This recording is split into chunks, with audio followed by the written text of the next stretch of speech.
A ver, pensemos un momento en las figuras que moldean la historia. Siempre nos vienen a la mente los mismos, ¿no? Generales, emperadores, grandes líderes, nombres que llenan los libros. Pero, ¿qué pasa con aquellos cuyo poder no estaba en un ejército o en una corona? Hoy vamos a explorar la historia de una de esas figuras, alguien que, sin nada de eso, dejó una huella que, 2000 años después, sigue aquí, intacta. Estas palabras le dan el tono perfecto a lo que vamos a ver hoy. Hablan de una persona cuya vida fue corta, sin poder aparente, pero que terminó proyectando una sombra pero tan grande que, como veremos, redibujó por completo el mapa cultural y espiritual del mundo entero. Ok, para entender de verdad el impacto de esta figura, primero tenemos que hacer un viaje en el tiempo, meternos de lleno en su mundo. Así que empecemos por ahí. Vamos a la Judea del siglo I. Imaginen esto por un segundo. Un lugar ocupado por la mayor superpotencia militar del planeta, Roma.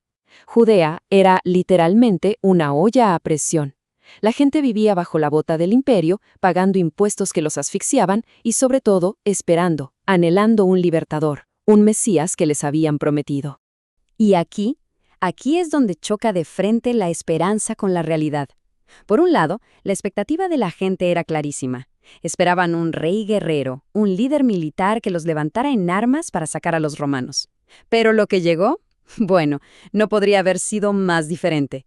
No llegó un general, llegó un maestro con un mensaje radicalmente distinto. Y sus orígenes solo hacían la contradicción más grande. No venía de la realeza ni de una gran ciudad, venía de un pueblito del que nadie hablaba, Nazaret. Y su profesión era tectón, o sea, un artesano, un carpintero, alguien de pueblo, de la gente común. Sencillamente, este no era el currículum que la gente esperaba para su Salvador. Y es justo desde esa humildad que arranca su vida pública, y el mensaje que trae consigo, sacude los cimientos de toda esa sociedad.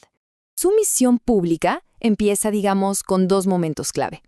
Primero, el bautismo en el río Jordán, que es como un acto simbólico, aquí estoy, esto va en serio.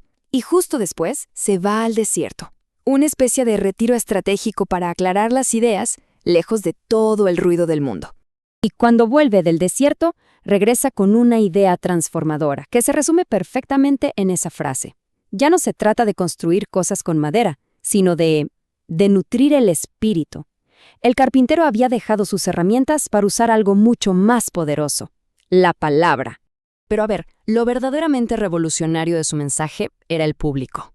No le hablaba a los poderosos, no, le hablaba a los olvidados. Bendecir a los pobres, pedir que ames a tus enemigos, sentarse a comer con recaudadores de impuestos y leprosos. En una sociedad con castas súper rígidas, esto no era solo un acto de compasión. No. Esto era un acto de subversión. Era una confrontación directa con la élite religiosa y una amenaza para todo el orden social. Y claro, esa confrontación, tarde o temprano, lo iba a llevar al centro del poder, Jerusalén. Y es aquí donde toda esa tensión acumulada finalmente estalla. Todo pasa en una sola semana. Una semana de locos. Llega a Jerusalén y lo reciben como un rey. La gente lo aclama. Pero casi de inmediato va y patea al avispero. Saca a los comerciantes del templo. Un golpe directo al corazón del poder religioso.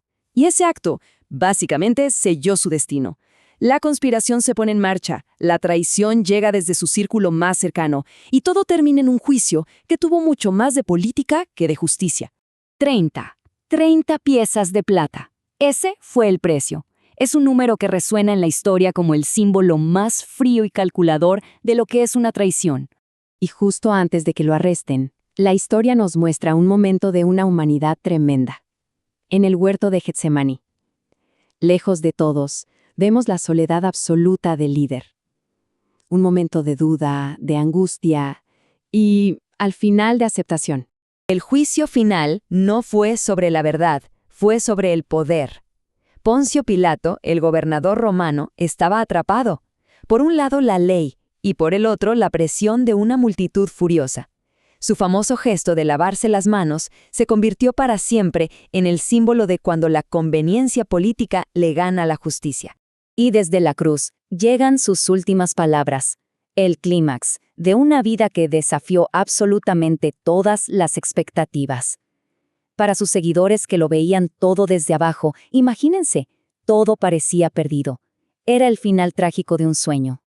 Pero la historia no termina con su muerte. Para nada. De hecho, es justo aquí donde empieza el capítulo más misterioso y el más influyente de todo su legado. 3 días después, el descubrimiento de una tumba vacía lo cambia todo, absolutamente todo. Transforma a un puñado de seguidores derrotados, escondidos y con miedo, en el núcleo de un movimiento que se volvió imparable. Es el evento que convierte una ejecución humillante en el mito fundacional de una de las religiones más grandes del mundo. Y así, la sombra de aquel carpintero se hizo inmensa. Su historia ha inspirado el arte más increíble. Ha levantado catedrales que parecen tocar el cielo. Ha movilizado ejércitos de caridad durante siglos. Su vida, literalmente, partió la historia en dos. Cambió nuestro reloj del mundo. Al final, la historia de este hombre de Galilea nos deja con una pregunta fundamental, una que lleva resonando 2 milenios. ¿Cómo interpretamos lo que pasó? ¿Como un evento puramente histórico? ¿Como un milagro que desafía toda explicación? ¿O como el mito fundacional más poderoso de la historia de la humanidad? La respuesta sigue definiendo nuestro mundo.